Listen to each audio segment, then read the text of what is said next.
Hi guys, ito nga pala yung andito yung taga Manila kasi magdidespedida daw sila kasi babalik na sila.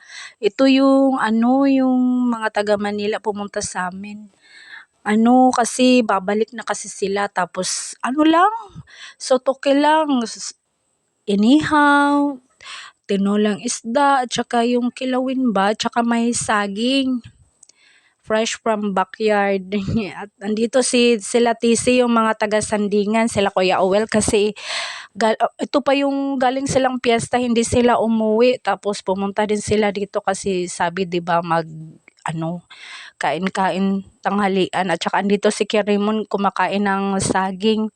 Ito yung simpleng tanghalian ng guys, yung atin-atin lang. Tapos na kami kumain, andito kami sa kubo, nagchikahan, nagkukulitan. Ewan ko kung baka next year ewan ko, depende sila kung kailan sila babalik. Tapos yan, nagtatawanan yung magpinsan, at saka bumili pala sa Ate Arlene ng snacks, yung pizza, ice cream, at saka may cake.